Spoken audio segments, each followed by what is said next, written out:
The following is a CSPN Media podcast presentation.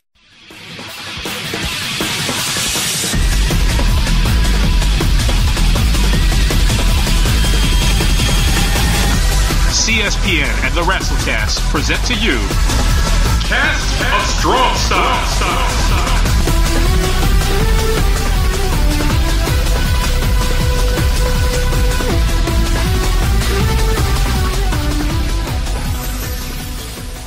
Hello, and welcome to Cast of Strong Style. I'm your host, Don Delarente, and I'm joined once again by my co-host, Mr. Anwar Starwin. What's going on, Anwar? Hello, Don. How's your week been? Oh, man, I've been good. Watching a lot of wrestling, New Japan, WWE, getting ready for some NXT UK takeover this weekend. So, yeah. I am so not caught up on UK. This is too many episodes. I'm just going to do what most people do with regular NXT. I'm just going to watch the takeover and just take it in.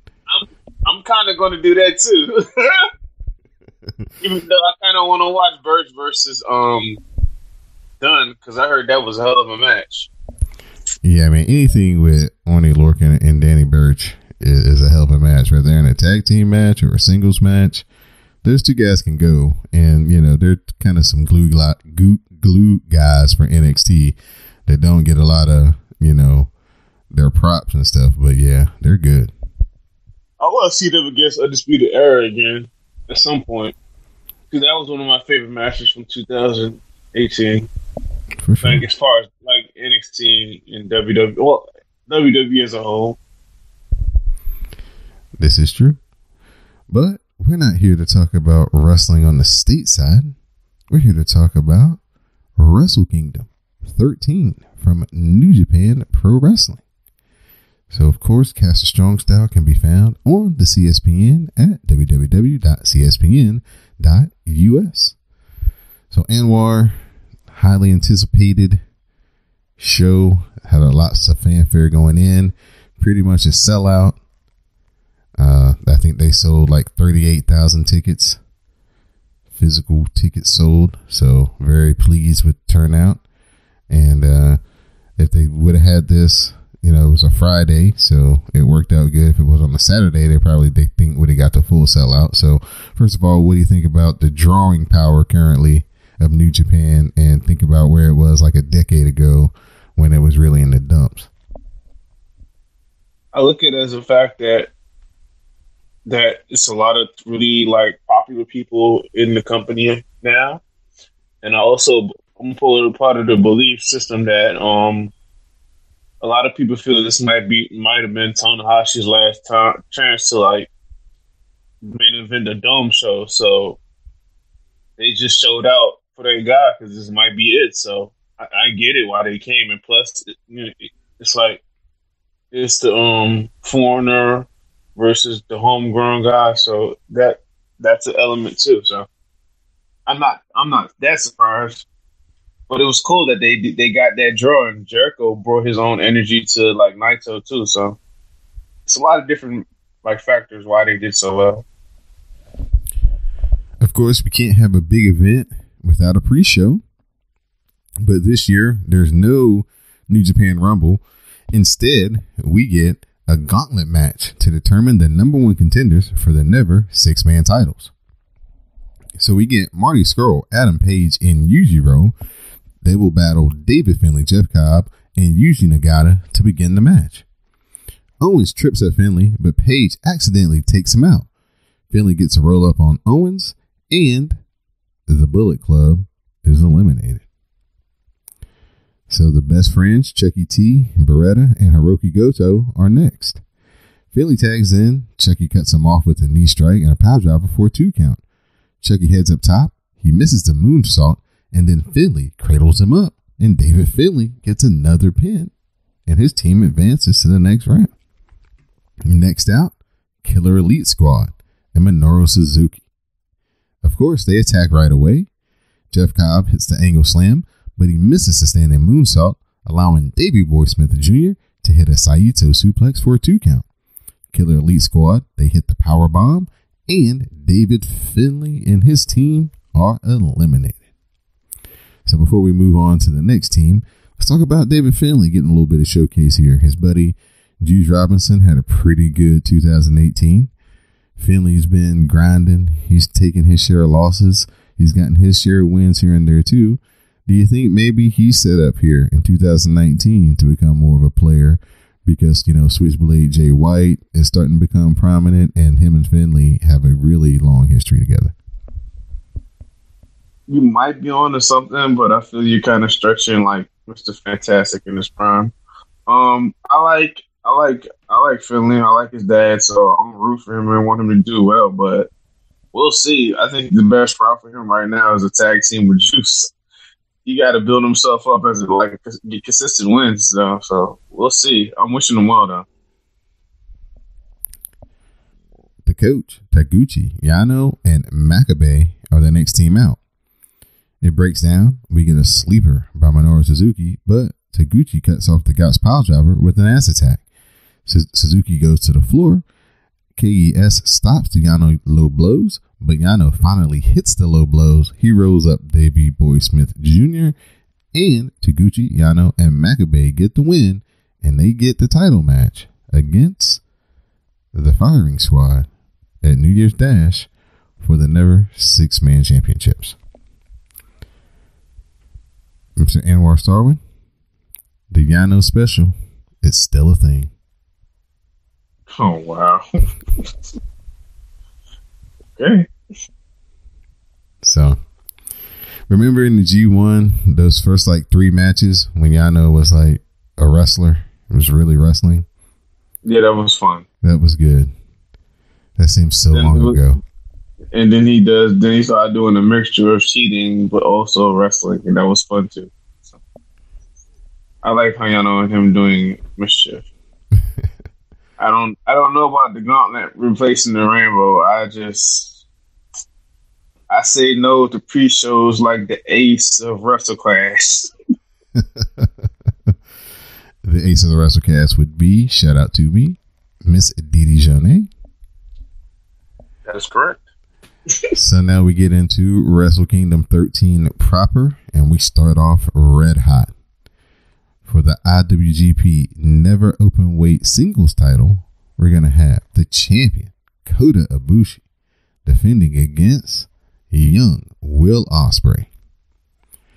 Ospreay counters to Kamigoye. They trade strikes and kicks until Ospreay kills Ibushi with a lariat. The Stormbreaker is countered, and Ibushi hits a cradle tombstone for a near fall. Ospreay fires back with kicks, a spinning back elbow, and Ospreay looks for the Stormbreaker again and hits it, and we have a new Never Open Weight champion. Good for Ospreay. It was a good opening match. It started slow, which took away from it, but they found their pacing midway through, and it was just fire to the end. I think the match might have ended early because Kota got dinged. So I think he might have got dinged on that clothesline. Not sure. So yeah, or that blow from the back that Ospreay likes to do. But it was good. It was good. Good match, good opening match, and we were worried they would do some shit to get himself hurt, and sadly one of them did. But it was an awesome match. Good for Ospreay moving forward. Except for Ibushi being hurt and being a transitional champion, but maybe they could spin that into some type of storyline. Yep, good stuff. Yeah, unfortunately, Ibushi had to get stretchered out after the match. It was reported that he suffered a concussion.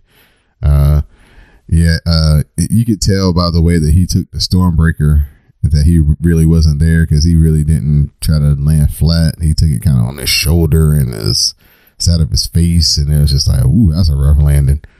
So yeah, that stuff made me cringe.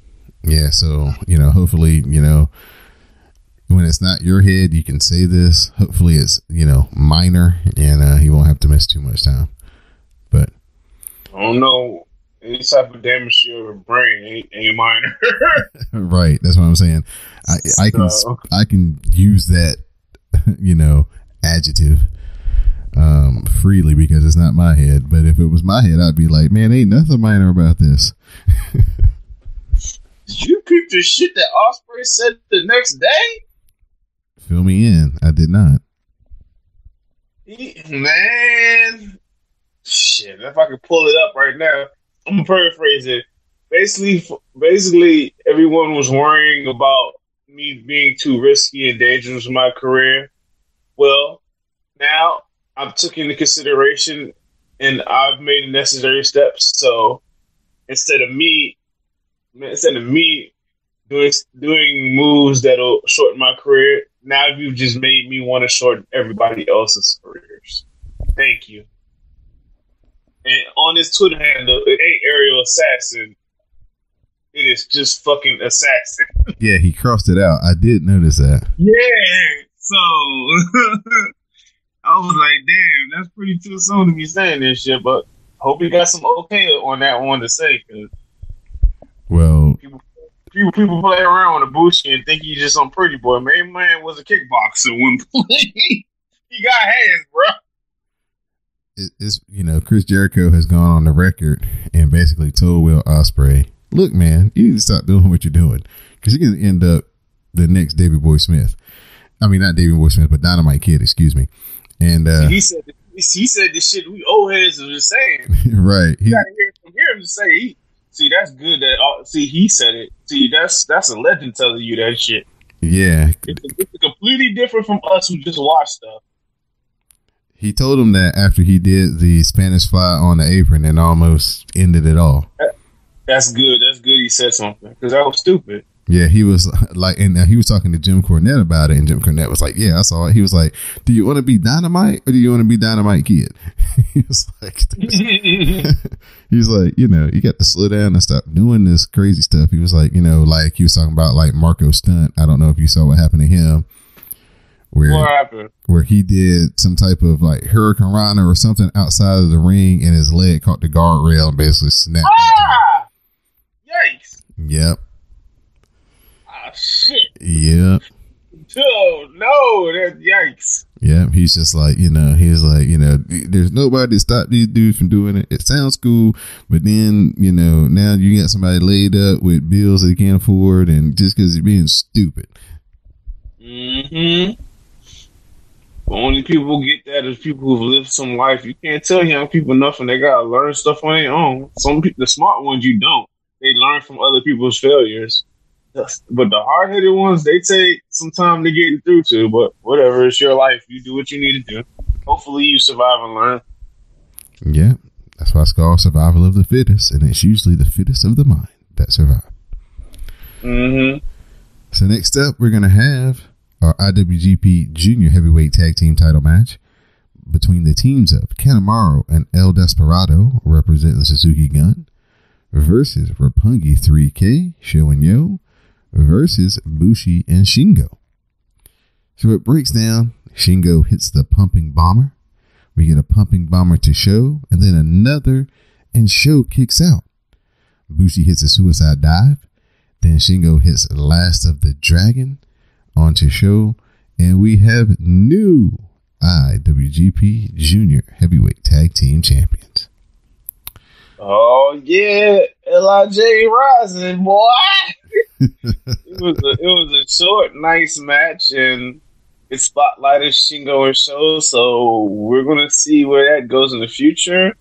And even with the pinfall, it wasn't Suzuki Gun taking the L, so it opened up a lane for them to get to get a rematch, because they lost, but they didn't get pinned. So it was a good, nice little match. It wasn't long. It just got in and did it out, and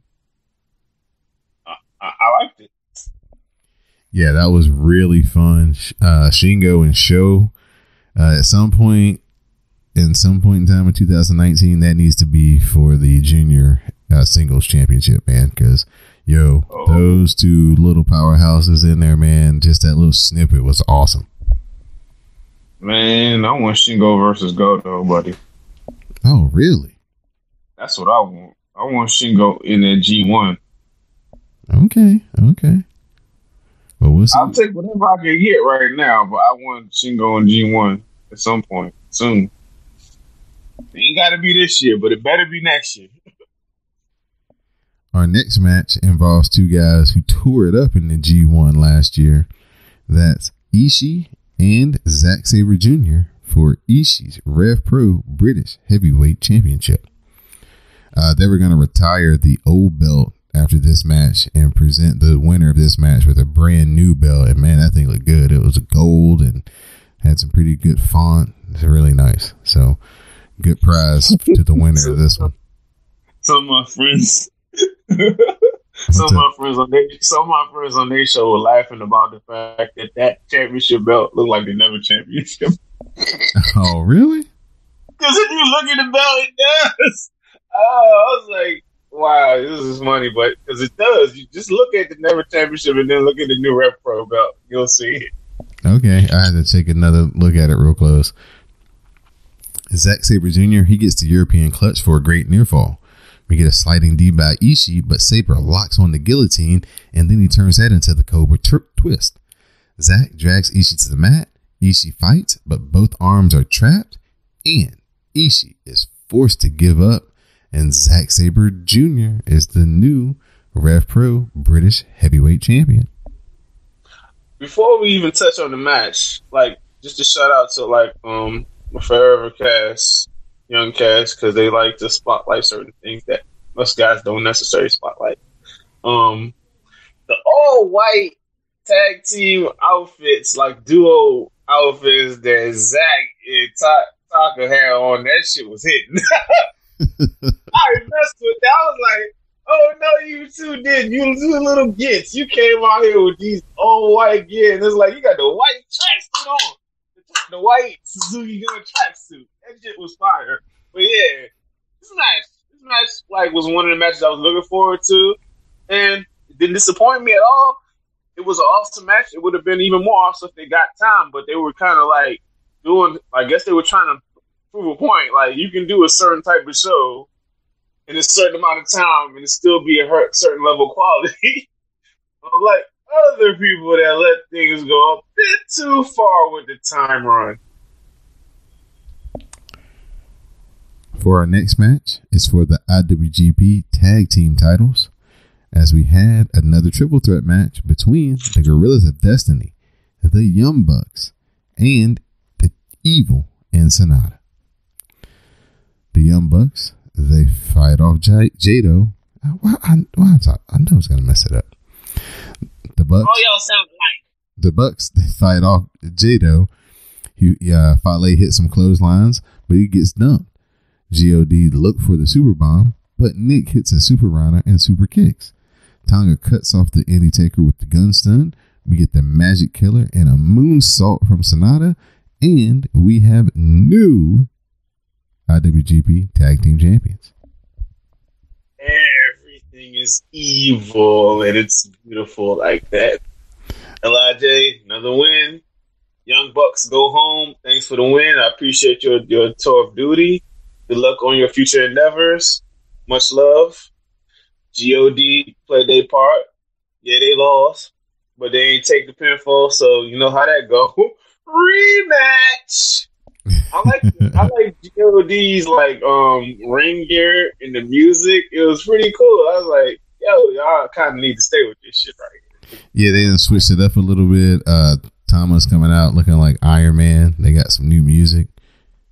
Yeah, cool. Man. Yeah, kind of reminded some of us of Power Rangers and Sentai, like Kamen Rider and shit, but that's some weeb stuff. Okay. But yeah, what did you think of the match? Man, I loved it. I'm a big LIJ and God fan. Young Bucks in the heavyweight division, they're hit or miss for me. I still think I like them better against the teams in New Japan they have in the junior tag division when they go that route.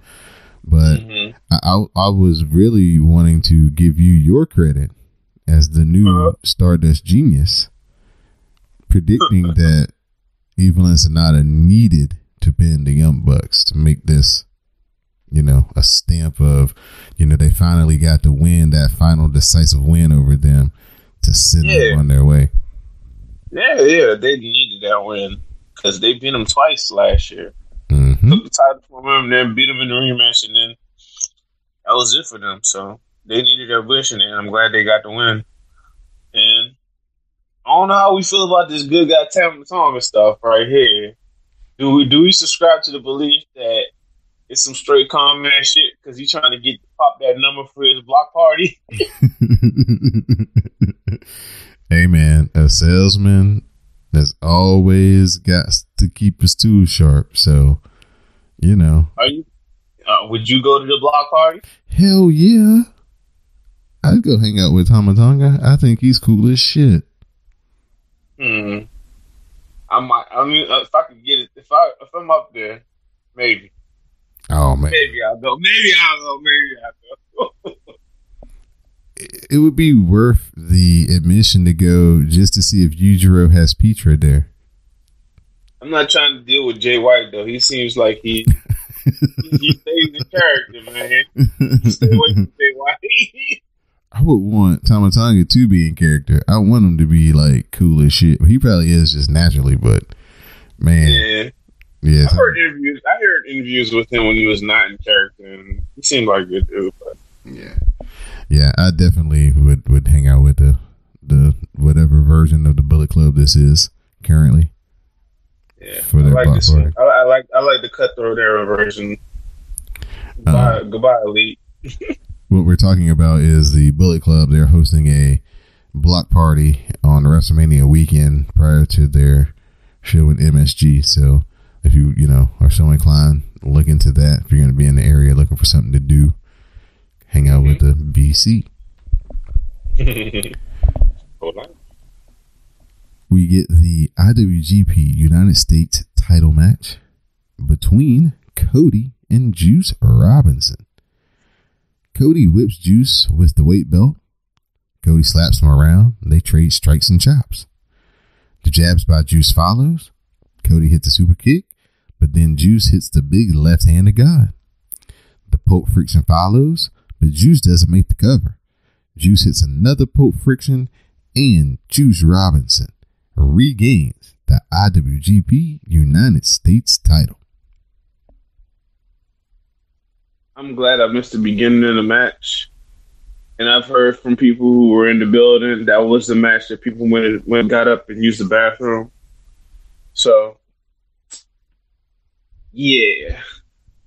I like Cody and Juice is one of my favorite people. I'm glad that if the rumor is true, he re-signed with New Japan. I'm glad he's sticking around. And hopefully this is the year they reboot him, because they really took him down last year after his U.S. Championship victory. So I'm hoping, I would say Juice was right behind Naito as a character being taken down, like 2018. So hopefully both of them rise back up this year. Man,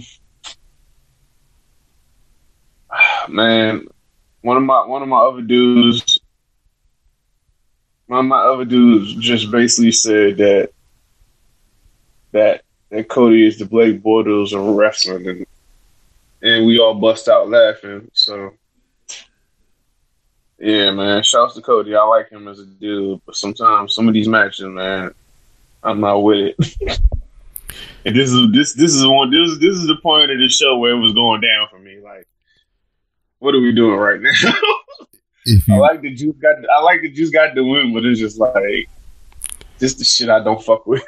Yeah, it depends on what type of mood he's in. When he's in that comic book character type Riddler type mode, his matches can be kind of wonky. But when he's in that serious, like he was at All In, he's in that serious championship mode. He puts on good matches. Yeah. Good matches, yes. I think when he stays within his lane, he's fine. But when he starts doing some wild other stuff, it can work or it could really, really blow up in your face. So he did the job on the way out. I appreciate it. I'm thankful for the new fans that he brought to New Japan. So yeah. So, good luck, Cody. It's all about business, brother, as Dusty Rhodes would say. Yeah, exactly. If you will. Our next piece of business was the IWGP Junior Heavyweight title match between the champion Kushida versus his challenger, the Bone Soldier, Taiji Ishimori. Kushida counters the Bloody Cross into Back to the Future. Ishimori fights off a second Back to the Future.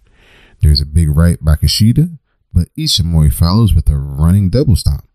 The Bloody Cross from Taiji Ishimori follows, and we get a new IWGP Junior Heavyweight Champion in Taiji Ishimori. And Ishimori's and Kushida's transition to championship when he comes to an end. I had high hopes for this match. And didn't get you there? It was a disappointment. It was just a match. It was just a device to like get over Ishimori and establish him as the main individual in their division.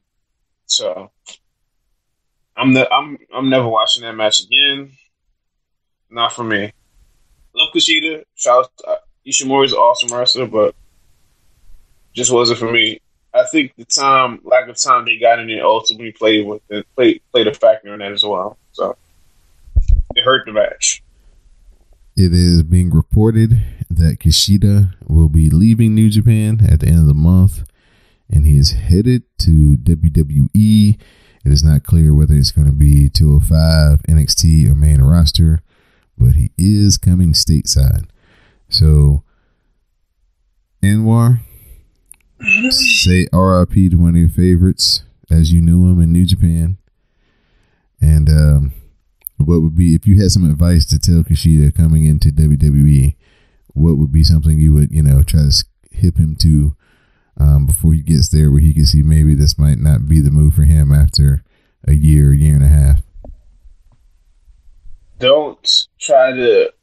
Don't learn from character's mistake and study what like Asuka and Nakamura did, in the fact that when they got to NXT, they didn't change shit about themselves for the most part. They stayed confident in their style and didn't try to light it. That was Kenta's mistake, because he was so willing to adapt and tone his style down. It kind of messed up him and messed with his confidence, and then he got hurt and injured. So I don't worry about Kushida. Kushida's one of the best wrestlers in the world.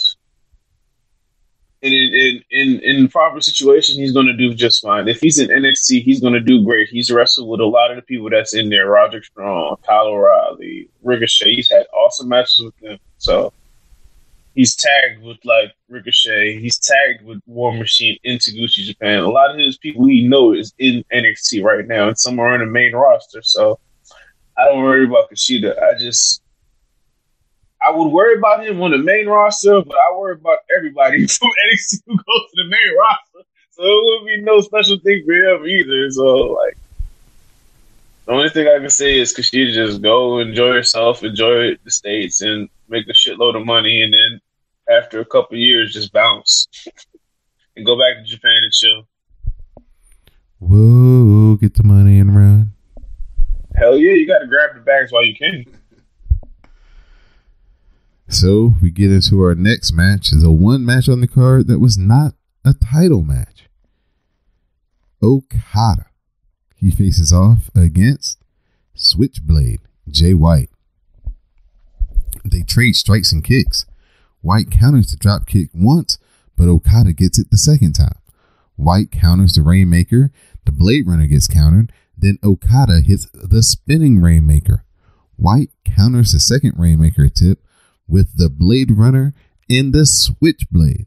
Jay White pins Okada to get the win and elevate himself to the next rung in New Japan Pro Wrestling.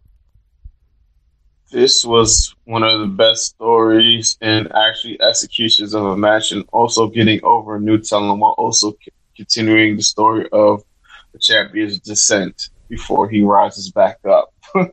So much stuff in there. I love the match. It was short and sweet. They got the hell out. One finisher, boom.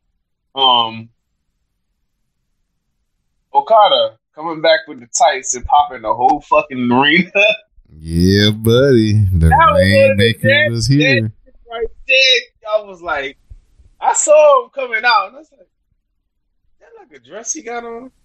And then, like, he's about to take off that and then be some shorts. I was like, Could he be the shorts? Please let it be the shorts. And then he took the shorts off and fucking cried. Lost their mind, bro. They lost their mind. It was like, yo, man, Okada's styles is more over than most of y'all wrestlers' careers, bro. Because that's a pop. He got that type of pop in the goddamn dome. That shit is classic. I'm always remember that one. Yeah. Yeah, Jay White's man. They did. His character work has always been strong, and now his in ring is catching up to it. So I like his ring gear too, with the like blades and like the slices on it with the white. I think Gato was wearing kind of white too, so that's another little cool thing. Like you got heels wearing white and shit. So people just having fun with the color schemes. But yeah, man, Jay White. It's gonna be fun to see how the year treats him. Yeah, man. Yeah, I'm very much intrigued to see how the year treats him, because he's the number one heel in that company to me right now. But maybe he isn't to somebody else. But it looks like he's about to take one of those big four spots right now. It's amazing what 1 year can do for a wrestler. Yeah. Yeah. Because last year, remember we had this conversation when he wrestled Tanahashi, and you were like, "Man, it's too soon." He was unsure. He don't know what his character is. He can handle himself in the ring, but he don't know. He caught between still trying to pop the crowd as a babyface, and he's too mean. And he was in the very first match out as this guy. And then to see him come around full circle and then wrestle Okada after they told his story for like 8 months. Just amazing, man. And it shows you what, if you put somebody in a concentrated thing and not just bounce them around, but kind of keep them in a concentrated area where, they had their tag matches, they had their interview sessions, and all those reps with Okada just got him better and better and ready for this moment. Yep. There's nothing else to add, but I'm going to enjoy the cutthroat hour. So good stuff from Jay White. Like you said, big things on the horizon for him in 2019. Next up, two favorites. Chris Jericho is defending his IWGP Intercontinental title in a no disqualification match against Naito.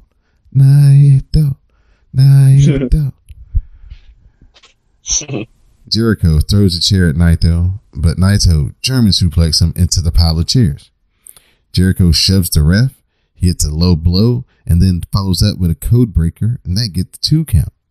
Jericho grabs the IC title, but Naito cuts him off and hits the Destino, but that only gets 2 count. Naito grabs the belt, he lays out Jericho, and then he hits the Destino, and Naito is your new IWGP Intercontinental Champion. This was the culmination of the overall story arc of Naito's descent during 2018, and this is the start of his rise in 2019. Awesome match, and they had even more chemistry in the second match, and I just love this match. This match and Okada's match really like turned the tide for me with my opinion on this show, because after that U.S. title and IWGP Junior Heavyweight Championship match, man, I was like, what?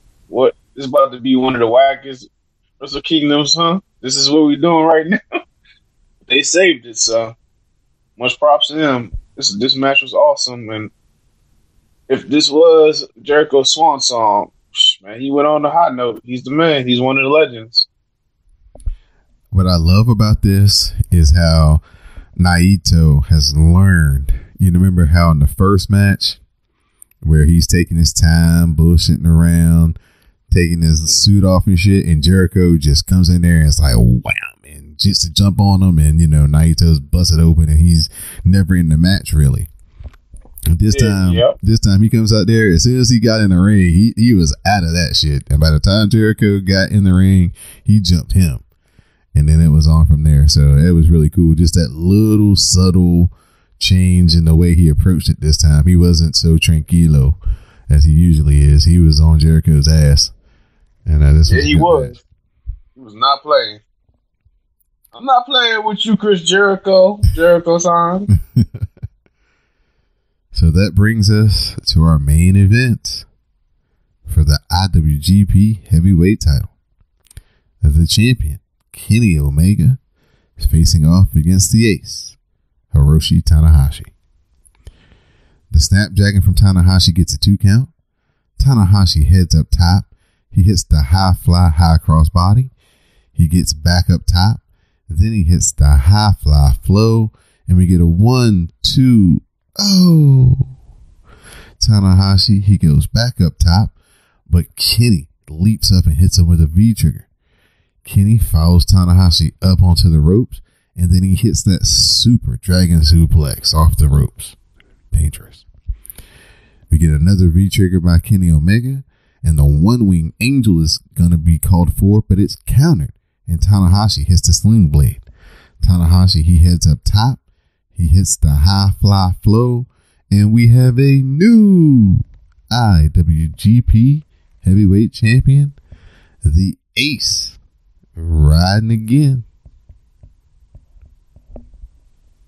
It was a great match. It was everything I hoped it would be. And even though the story built to it was not particularly great, they made up for it within the match. And I kind of like that people were basically saying the stuff that we said like weeks ago about,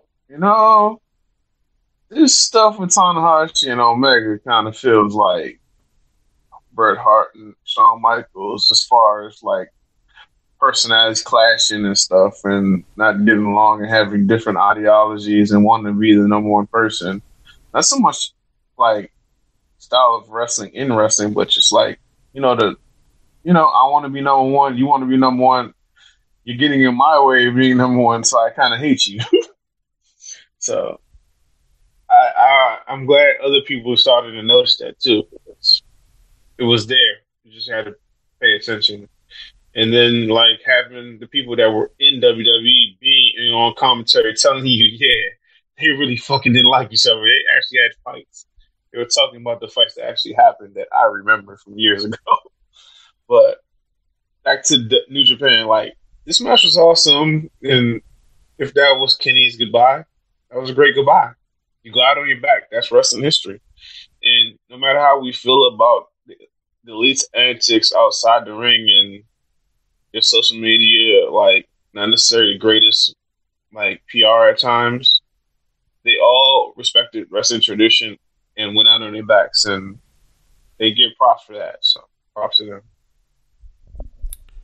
As a whole, I know you talked about the 2 matches there in the middle that kind of lost your interest, and then the final 3 matches brought you back. So, out of a 10 being, the greatest thing you've seen, what would you rate Wrestle Kingdom 13?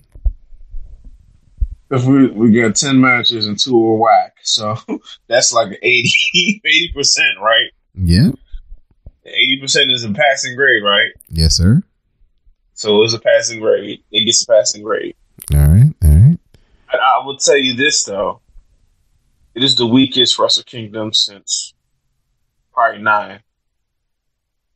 And I can't even remember the 9's card, so it might be even weaker than that. So it's not on the same level as 10, 11, or 12. That's for damn sure.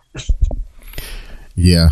That was a run that might not be topped for a while. Because, man, think about doesn't that start off with Kota Ibushi and Shinsuke in the main event in that 15?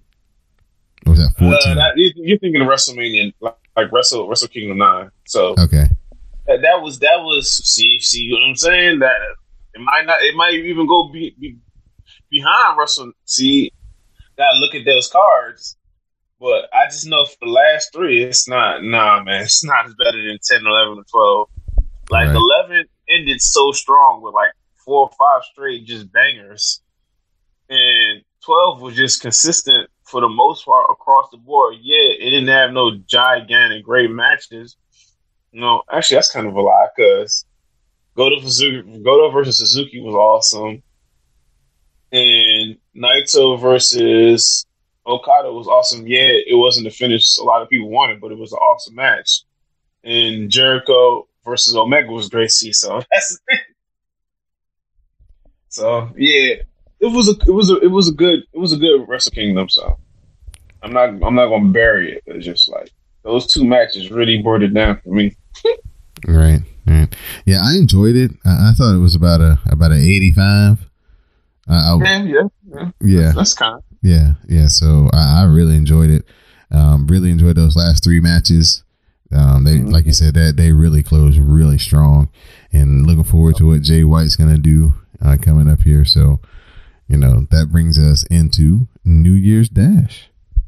But before we get to that, let's remind the people, Anwar, that they need to support the CSPN. They can do that by going over to cspn.us on the web and shopping with Amazon or Blue Apron or Audible.com.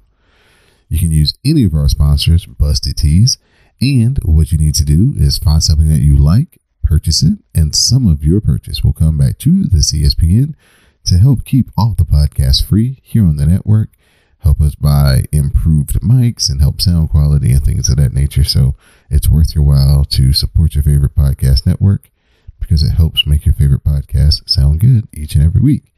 So please, cspn.us, click on the tab that says keep our podcast free, click on our sponsors, and support the CSPN.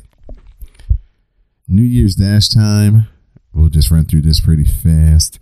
We had the Killer Elite Squad and Azuka facing off against Rocky Romero and Show and Yo. Yo fights off a killer bomb. Show flies in, and we get triple knees to Davey Boy Smith. We get a suicide dive by Rocky Romero. Azuka tags in. He bites people until Yo cradles Azuka up for the win. So Rocky and 3K get the out of nowhere pinfall. So that was fun for those guys because they took a hell of an ass whipping before they got there. Yeah, like I looked at that match and I was like, "Ooh, these guys about to get worked," and they held their own and even pulled the upset. So, props to the juniors showing that Johns could get chopped down too. Yujiro with Chase Owens, they faced off against Hamna and Hanare. Hanare and Chase Owens both tag in. Hanare runs wild on both Yujiro and Chase Owens. The Samoan drop follows and then gets a 2 count. Owens rolls into an ankle lock.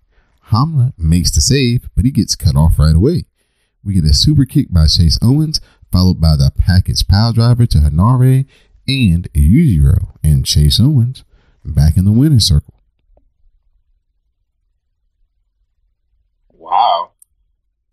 Yeah, it's been a minute.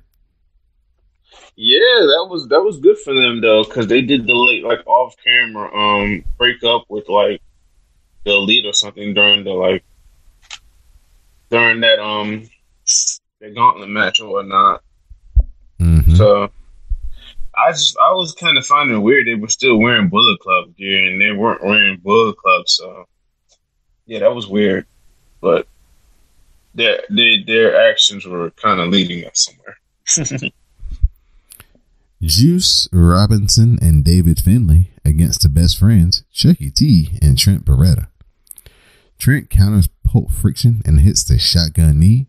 Finlay comes in, he runs wild with uppercuts and a backbreaker for a 2 count. Chucky T gets tagged in, but he comes in with a chair shot though for a DQ. After the match, Chucky lays out Juice Robinson and then he pile drives David Finlay onto a chair. Chuck Taylor be wildin', man. He It looked like he was about to go attack like Baroda's moms for a second. Then I was like, "How you gonna get mad at him getting a hug from his mom?" Chuck Taylor, you wild, bro. Big Dust, chill out. He be blanking. He be like just kind of like Bobby Boucher it out there. That's an old reference for like us old people that's gonna get that. But I mean, maybe it's on Netflix. You can find that out. Google is free. So stop making fun of me. what are your feelings about a potential Juice Robinson, Trent Beretta United States Championship match? Oh, that would be dope. I want to see that.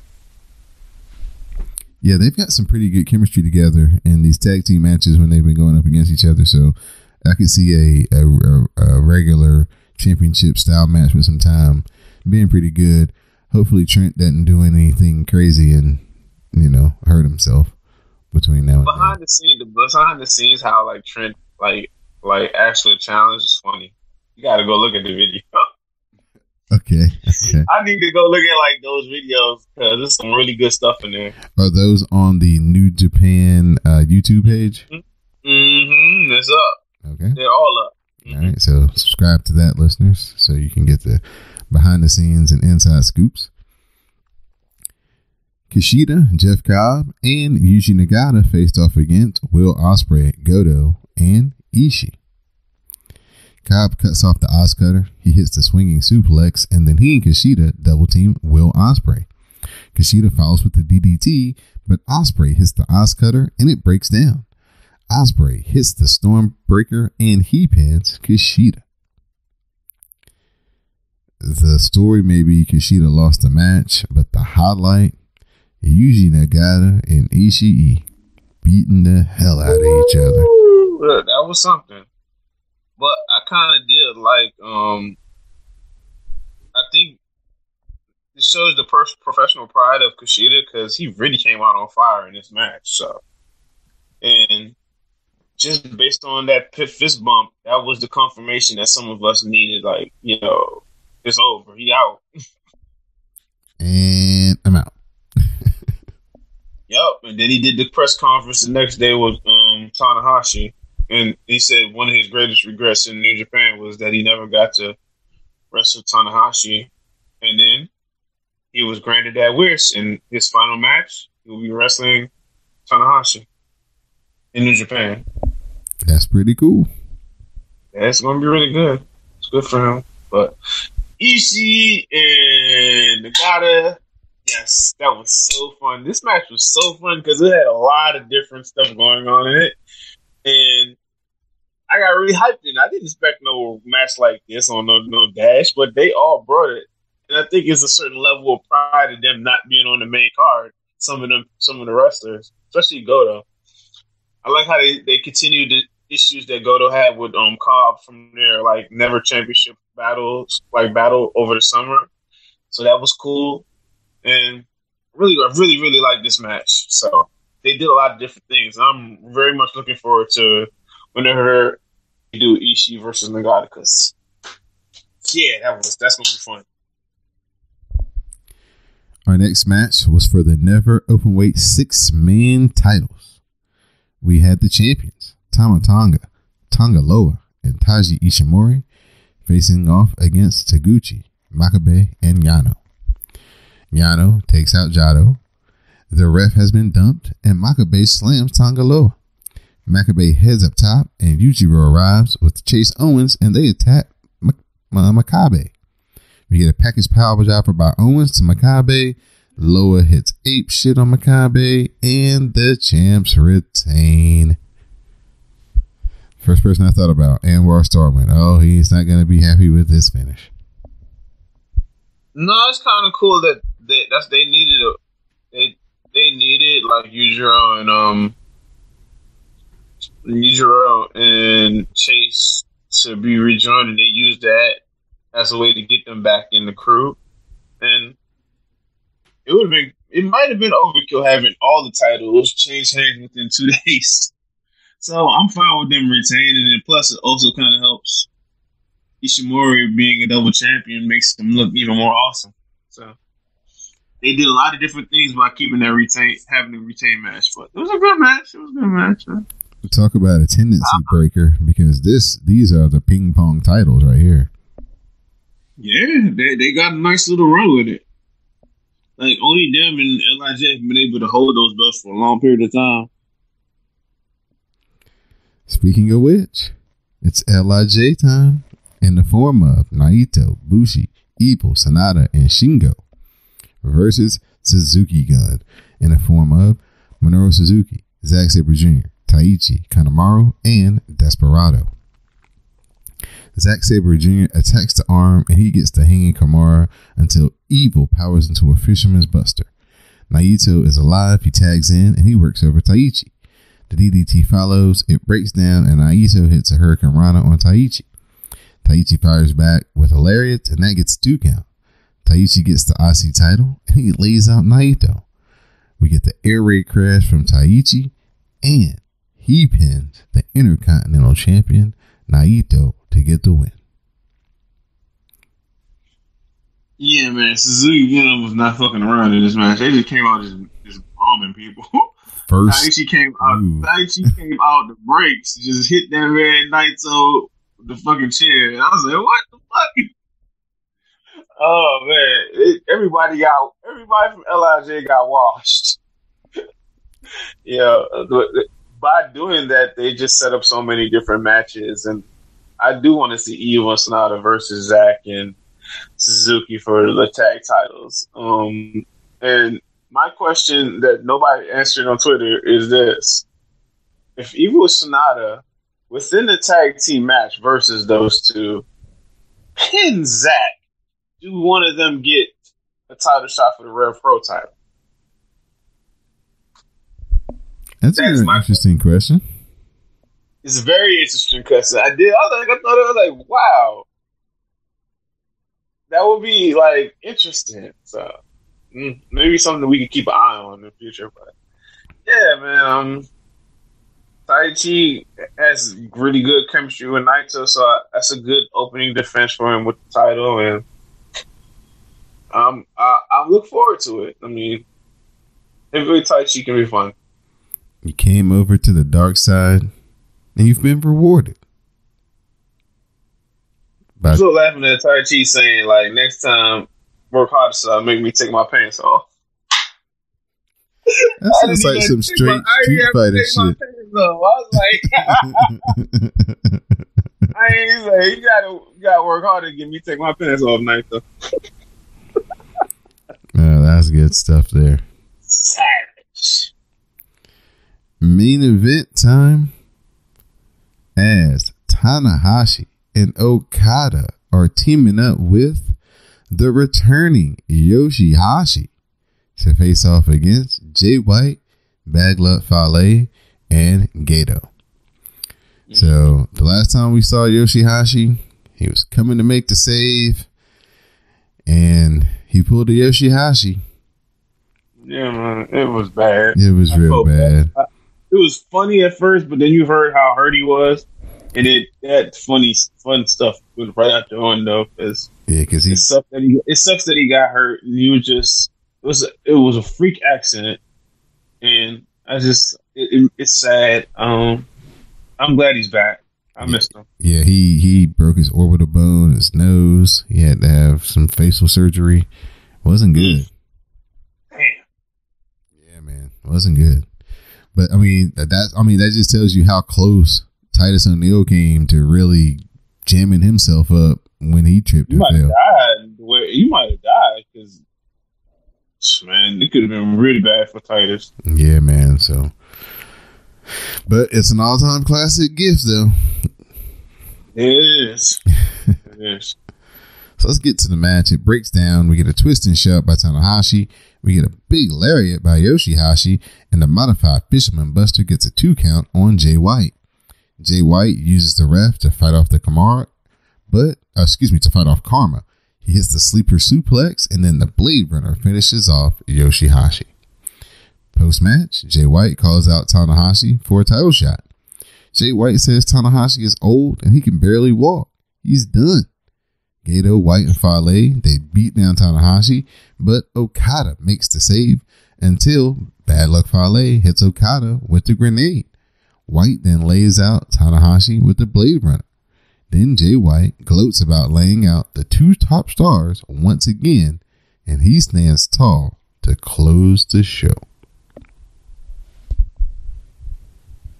It was awesome. It was a really good main event. It set the pace of where the title scene is headed, and I'm hoping that that Jay and Tanahashi continue like the progression they did in the second and third matches versus the one that wasn't to looked upon goodly by the wrestling public. So I want them to have a good match so it can continue Jay's momentum. And yeah, it wasn't no giant surprises on this show. It was definitely the moment when Suzuki Gun was just washing like LIJ, where you felt like maybe this might be a situation where Hiromu came and pulled a save. And when I say that, I mean when Taichi was like holding and delaying, hitting Naito with the belt. I was like, this is a perfect time for Time Bomb. But yeah, I mean, cool show. No giant surprises. I saw my timeline. People were kind of disappointed. They wanted more, but this just sets up title matches for the next like month or two. So I'm cool with this. Yeah, this was a pretty, decent show. It wasn't, like you said, nothing to stand out. The thing of it is just Jay White continuing to show that he's the new number one heel, and, he's going to be in the mix and stirring up a whole lot of stuff this year. So, I thought it had the right crescendo at the end. The people got to see Tanahashi and Okada team together, and then Yoshihashi coming back was just kind of like a little, added mix. So, if that, that may have been your quote unquote surprise or your feel good part of the event. So that might have been it. There's one thing I do want to go back to though from Wrestle Kingdom is during the Kenny and Tanahashi match, how the people in Japan still have such a reverence and for the Styles Clash. Because they loved, like he earned their respect in the Styles Clash in Japan was a finisher. Not a phenomenal elbow. The Styles Clash was AJ's finisher. AJ's run with New Japan was great. That's like the AJ we see in like WWE now. It's kind of like he's doing a particular style that's best for him and being one of the franchise players. So he doesn't go like completely balls all out, and some of that is age and wear and tear too, because he's wrestled so much. But AJ near his prime or slightly exiting prime, he was fucking amazing. He's one of the greatest wrestlers ever, so that don't surprise me. And that just shows you the level of respect that Tanahashi has for AJ. If you notice, it was other like great wrestlers that were moves were used in it. Muta's elbow, Tenryu's power bombs. It's a lot of different sneaky stuff in there. So like some shout outs to like it's stuff I probably can't even remember right now that I saw in that match. So it's like, okay. I thought it was really rude of like Omega to do the sling blade and high fly flow, but it was funny though. Because like Tanahashi kicked out at one. Yeah, I was about to say, what was even more funny was when Tanahashi kicked out at one. Like, oh shit! I thought Tanahashi was faking like he wasn't going to hit somebody through the table. Then he did it, and just the table exploded. Yeah, they did a lot of stuff, man. They had a lot of that old school, new school type of tug of war in the actual match itself, as far as the style of the match and how they were wrestling and who was taking chances and what chance they were taking. And so, yeah, they did it. They, like you said, they didn't have a lot of build per se as far as matches and face-to-face confrontations. But between that tag match between the Golden Lovers and Tanahashi and Will Ospreay, the press conferences and the contract signing, and then the actual match, again, they closed strong. Yeah, they definitely did close strong. All right, Anwar. So this sets up 2019. We know where we're headed, at least through the first couple of months. Through the New Beginnings cards, we see the challengers to the champions, and we see, who's getting some light shined on them. So I'm looking forward to, continuing our shows in 2019, and we'll definitely have some, talk about the Fantastica Mania shows with that, because a couple of those lead up into the Road to New Beginnings. There's usually a match or two on there that's pretty decent that we can talk about. And I'm looking forward to those Road to New Beginning shows. Those tag matches should be pretty fun. Yeah, it should be interesting. So at this point, my friend, I'll open it up to you for your shout outs, thank yous, and the usual things we do to close the show.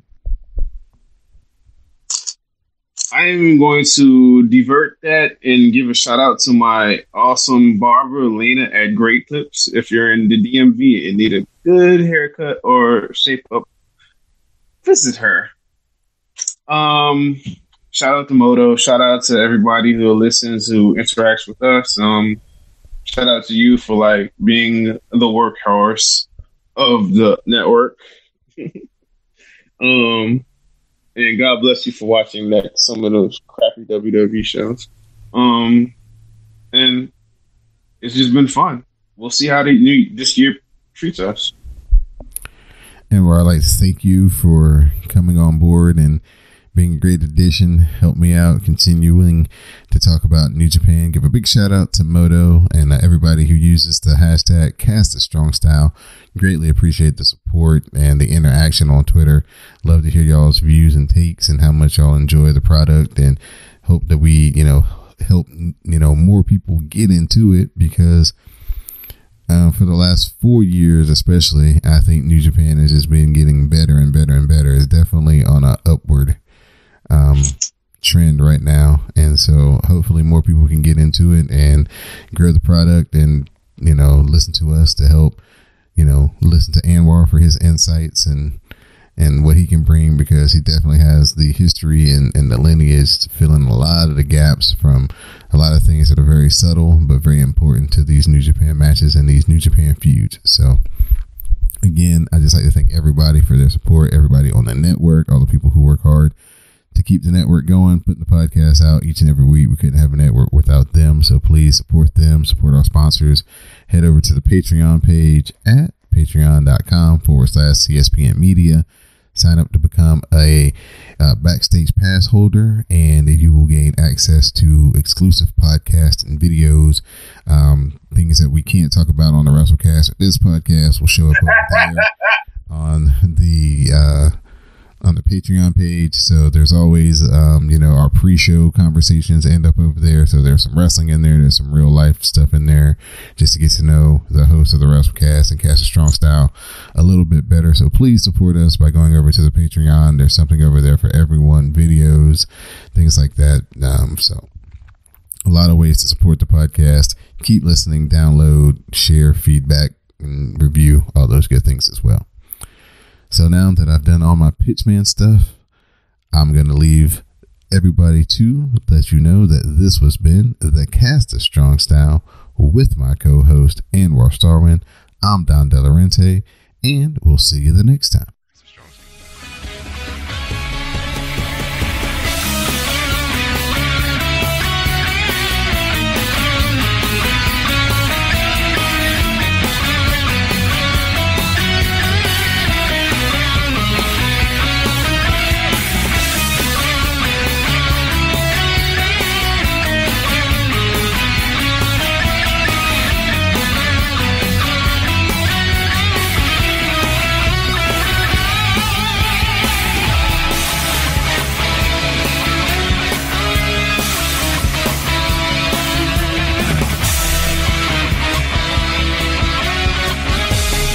Cast of Strong Style.